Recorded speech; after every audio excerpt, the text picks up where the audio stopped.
Les amis, bonjour. Connaissez-vous les vertus du gombo ou alors candia ou alors okra? Alors, je vais vous en parler parce que il a des bienfaits extraordinaires. Alors, ce qu'il faut savoir, c'est que le gombo, okra ou candia, aide à contrôler donc le diabète. Voilà, j'ai pris des notes.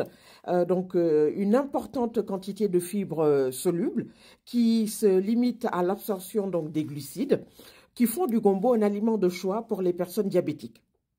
Voilà, les recherches ont montré qu'il s'agit donc de la même manière que l'insuline en diminuant le niveau de sucre dans le sang. Voilà, il aide également à réduire le taux de mauvais cholestérol. Les fibres solubles contenues dans le gombo ont également un rôle dans la régulation donc du cholestérol car elles capturent les lipoprotéines LDL ou mauvais cholestérol pour permettre leur élimination dans les selles.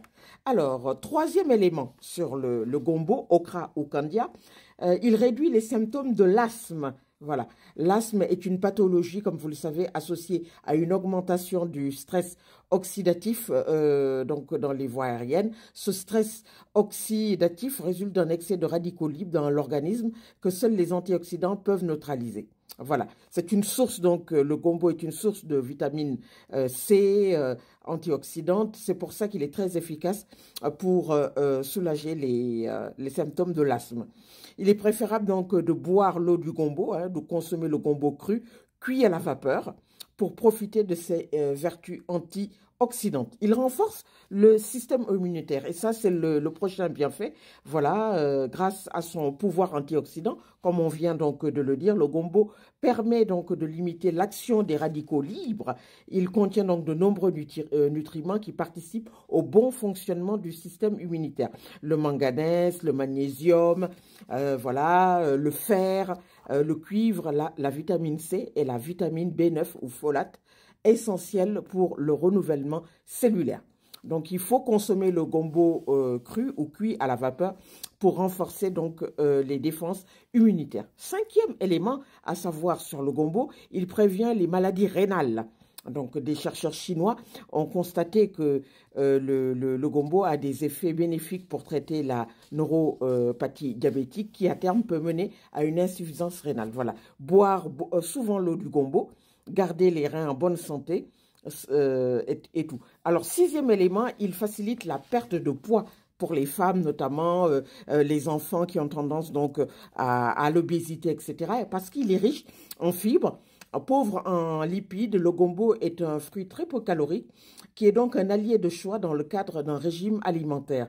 Il contient donc des vitamines, minéraux essentiels à une alimentation saine et équilibrée, d'autant plus importante lors d'un régime hypocalorique. Septièmement, il aide à lutter contre l'hypertension artérielle. En effet, le gombo est riche en nutriments essentiels, notamment en potassium, qui tient un rôle essentiel dans les fonctions vitales de l'organisme. Ainsi, en plus de contribuer au bon fonctionnement du cœur, il a un effet dilatateur sur les vaisseaux sanguins. Donc voilà, le conseil, c'est que la cuisson altère donc les vitamines et les minéraux, etc. Pour une assimilation optimale, il faut consommer de préférence le gombo frais et cru. Voilà. Prochain bienfait, il soulage la fièvre et les affections respiratoires. Voilà, pour soulager par exemple la fièvre, on peut faire par exemple une tisane à base de graines sèches et grillées ou diluer les graines sèches réduites en poudre donc de gombo qu'on pourra mettre dans de l'eau chaude. Il faut préférer par exemple les infusions de feuilles de gombo pour les rhumes et bronchites. Neuvième point. Il améliore la digestion et prévient la constipation. Voilà, vous savez que ce soit les enfants, les bébés, les personnes adultes, etc. On a des problèmes de digestion et de constipation. Le gombo, il faut le savoir, donc c'est un fruit très riche en fibres alimentaires qui agissent de deux façons sur le transit intestinal. Les fibres insolubles qui fixent l'eau et le gonflent, qui donnent du volume au sel, et les fibres solubles qui facilitent leur parcours dans le côlon en les ramollissant. Alors, elle constitue donc un laxatif naturel et participe ainsi à l'amélioration du bien-être intestinal.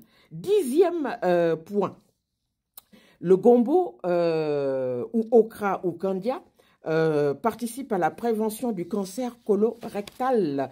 Grâce à sa richesse en fibres alimentaires et à son action bénéfique sur le transit intestinal, le gombo est un excellent aliment contre le cancer colorectal.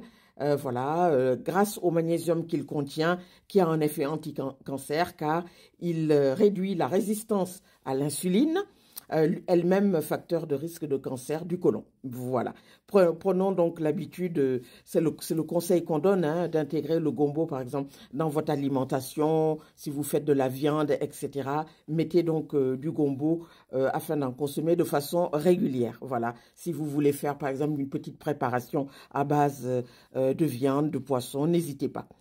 11e qualité, il préserve la santé des yeux. Car le gombo contient donc de la vitamine C et E, ainsi que la lutéine et de la zéaxanthine qui ont une action protectrice sur la vision. Elles permettent de retarder donc la perte de la vision et réduisent le risque de survenue des pathologies oculaires telles que la cataracte et la dégénérescence maculaire liée à l'âge, le DMLA. Voilà, donc quand on a atteint 50 ans, 60 ans, n'hésitez pas à manger du gombo. D'ailleurs, je vous dis, tout à l'heure, je fais du gombo et je vous en reparle. Voilà, donc l'œil étant un organe fragile, comme vous le savez, et tout, donc il faut manger donc du gombo régulièrement. Il contient des nutriments essentiels nécessaires pendant la grossesse et ce sera le 12e point. Le gombo est un aliment de choix pour quiconque souhaite préserver sa santé pendant la grossesse, car les besoins de l'organisme sont plus importants pour la femme, car il est riche en vitamine B9 ou folate, qui est intéressante pour les femmes enceintes, donc indispensable pour la synthétisation donc des nouvelles cellules et pour le développement donc du fœtus. Alors, le 13e point, il lutte contre la fatigue, les amis, c'est très important. Il faut associer donc l'activité physique régulière à la consommation donc du gombo pour booster donc ses effets bénéfiques et vous sentir au meilleur de votre forme. Quand vous faites une séance de jogging, une séance donc de marche rapide, quand vous revenez, prenez du gombo. Voilà. Alors, 14e et dernier point, il améliore la qualité des cheveux et de la peau. Les principaux responsables des effets délétères sur les cheveux et la peau sont les radicaux libres et le stress qu'il engendre. C'est pour ça que le gombo, qui est riche en antioxydants, grâce à la vitamine C, est un allié excellent pour revitaliser les cheveux et éviter les désagréments sur la peau tels que les taches pigmentaires et le relâchement cutané. Donc, pour un résultat rapide, ce sera le dernier conseil, vous pouvez préparer un shampoing et un masque à partir donc de la pulpe de gombo que vous appliquez directement sur les cheveux et la peau. Voilà. Ces conseils ont été pris sur Internet. Vous pouvez également donc les retrouver. Voilà, j'espère que cette publication sur le gombo vous aura plu. N'hésitez pas. Le gombo, vous le trouvez un peu partout, donc dans les magasins exotiques et tout. Il existe donc frais, comme on a dit, cru, en poudre, etc. Donc, il est excellent. N'hésitez pas. Le gombo, c'est vraiment notre allié de tous les jours, qu'on soit une femme âgée, jeune, qu'on soit enfant, qu'on ait des problèmes de constipation, des problèmes de vision, des problèmes de diabète, etc. Voilà, je vous souhaite une excellente journée et je vous dis donc à très très bientôt pour d'autres publications. Merci beaucoup, vive le gombo et bien sûr, merci encore. À très très bientôt. Voilà, au revoir, merci beaucoup.